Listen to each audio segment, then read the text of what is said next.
Can I ask everyone to take a seat, please, so we can get started? You need a gavel. Gavel, move.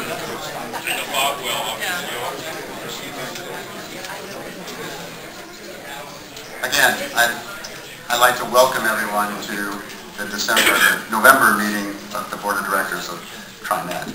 My name is Rick Van Beveren. We've got a pretty full agenda today, and I want to get started on time if possible. So first we'll hear from General Manager Jim McFarland. Mr. President, members of the board, I'll try to make my statements very brief because you have, of course, a lot of people that want to speak to you. As will be my case from here till I'm no longer your general manager, my first topic to you will be on safety. I'm very pleased to note that the staff has been making excellent progress in terms of the implementation of our safety work plan. We'll be able to give you a very detailed report on the specific implementation, for example, of the K&J report recommendations at your at your November briefing, which will be the day before Thanksgiving. That will follow that up with a very much more detailed report at your January briefing. So again, at the very top of the agenda for us is the implementation of the safety recommendations. I mentioned the K&J report, which of course was done by our independent safety expert, in a series of over 100 recommendations, or around 100 recommendations. And so those are well underway in terms of implementation. I would say that the more challenging work program are the changes and recommendations from the Safety and Service Excellence Task Force. To that end, staff has been focused with a very day-long meeting last week to begin to develop the implementation plan, assign specific responsibilities, and begin to lay out the whole program of implementing those recommendations. And again, we'll be very happy to share the details of that with you at your upcoming meetings. I would say that I'm very pleased with the progress today. I'm very pleased with the way both the management and I think our workforce has embraced these recommendations. There is a commitment at TriMet to make some very dramatic changes related to safety and the way we think about this. There'll be a lot of involvement at the front lines with the workforce. We'll be establishing a citizen advisory committee to deal with these issues and to review our progress. And I know the board will take a very activist interest in making sure those recommendations are implemented in a timely and effective way. So again, underway, lots of good work. I wanted to make sure that you were aware of that. Second topic, election results. Obviously, I was disappointed that the TriMet bond measure did not pass. As you well know, it was approved by about 52% in Multnomah County, but failed in Washington County and Clackamas County. So overall, the percentage was about 47% yes, which of course fell short. We still believe that we have a very compelling case here related to the improving our system so that it is more accessible to the elderly and people with disabilities. That means the bus stops, it means the buses, it means information systems, it means everything that can help remove impediments to access to the transit system.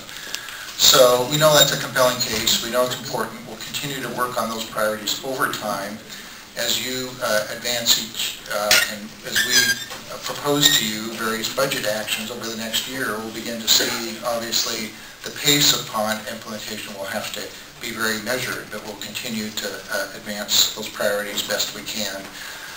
We will be doing a lot more questioning ourselves as to the why the election outcome was as it was. And when Olivia is here at another briefing, we'll make sure that we put on the agenda the sort of discussion of election results geographically and in other ways as well.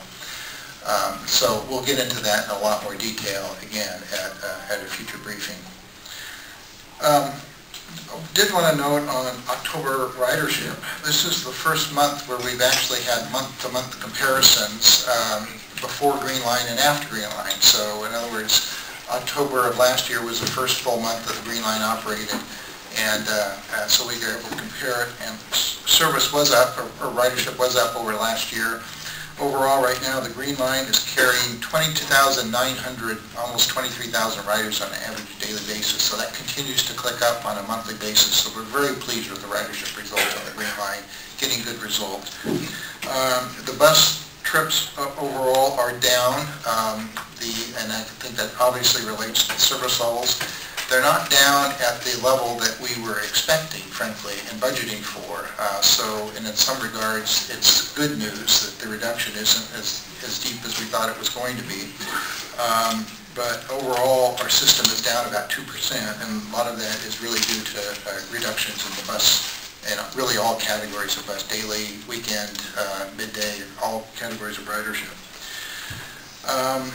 I'd also note that West ridership continues to increase. We're 20% over last October, up to 1,430 rides a day. Obviously, we want to see that continue, but that's a very good trend, and we're very pleased with that response. So overall, I would also just note that max trips weekly are increasing about 6%. So that is sort of one of the things, moderating influences, even though we've seen some bus reduction. So I did also want to just make a quick note to the transit tracker usage. Right now we have the transit tracker real-time transit information available for our customers via phone, via mobile phones and smartphones, mobile devices, computers, and now text messaging. And it's interesting that this is a tool that just continues to defy the numbers in terms of the growth. Right now we get about 2 million requests per transit tracker information a month, 2 million requests through all those different sources. So it's very heavily used and very heavily relied on by our customers. Finally, I just wanted to note that TriMet was the recipient of a TIGR grant. Don't ask me to tell you what the acronym is, but it has to do with energy reductions and energy savings through a competitive program managed by the Federal Transit Administration. We received $4.2 million. What that will do is allow us to install capacitors or energy storage devices on 20 light rail vehicles.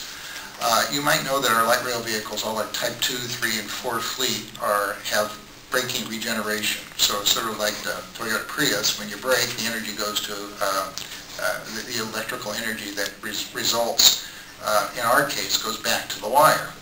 But because if there's not another train in the vicinity of that wire, then some of that energy is lost.